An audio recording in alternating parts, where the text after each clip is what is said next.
Hello, everyone. It's Reverend Matthew from St. Luke's Anglican Church here with my two sons. And today we're going to have a special conversation with a deacon, Ray Carter, who serves us at the Diocesan Cathedral over in Halifax. Good morning, Ray. Good morning, guys. Would you like to ask Ray a question? Well, let's start with what is a deacon? Oh, okay. Well, if I could go back in history a little bit, in the days of the early church when it first started, they found out that people who were shut in and couldn't come to church weren't getting their share of the Eucharist and the other things that people were given at the church. So they asked for 7 volunteers, and they got 7 people who were made deacons.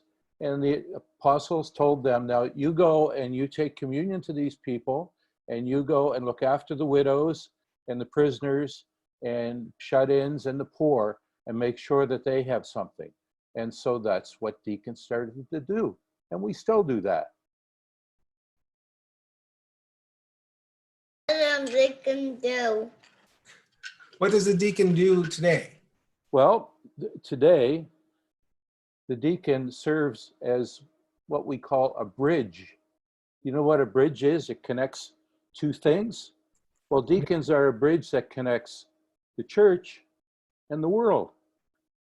And what we do is, in the church, we tell the people there about what's going on in the world and how people in the world need help and assistance.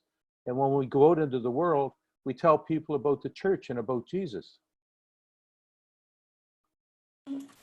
How do you help God in God's world?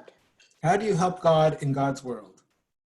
Well, we help God in God's world because God told us, Jesus, when he was here, he told us that we have to go and we have to help the poor and the prisoners and the shut-ins and the widows and people in the world that need our help, whether they're in our church or not. And deacons do that. Go ahead.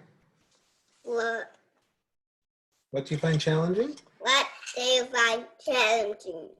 Wow. Well, it's very challenging to try to help to fill all these needs in the world, and sometimes to go back and tell the people in the church about it.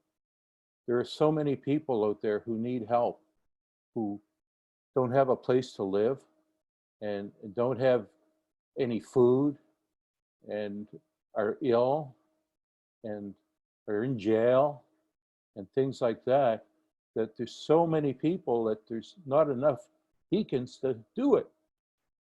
But other people try too. But then too, we have to come back to the church, and we have to, the challenge is to try to tell the church and the people in the church how much help we need and how they can help by advocating and by giving money and food and helping to serve the people in the world. The other thing we do, I didn't mention, is we help out people like your dad. He's a priest, and deacons help the priests in the Eucharist and in services.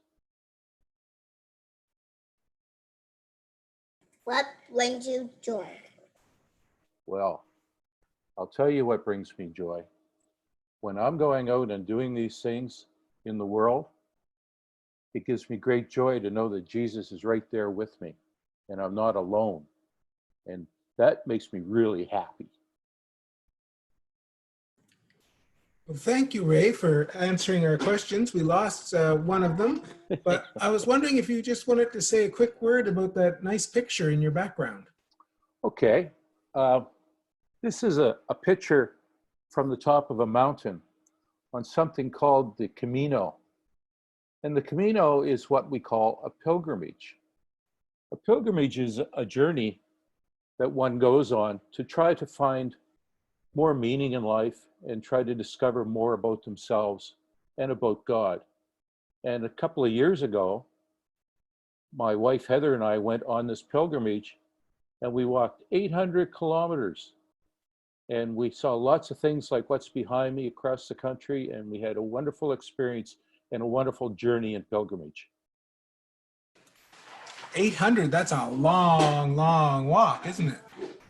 Yeah. Well, thank you for joining us, Ray, and teaching us a little bit about what a deacon does in the church. It's probably one of the most important roles we have in terms of living out the gospel in our world. So we'd like to say goodbye and thank you very much. It's been a pleasure. Goodbye and thank you. Thank you. It's been a pleasure. Bye-bye. Bye-bye. Oops.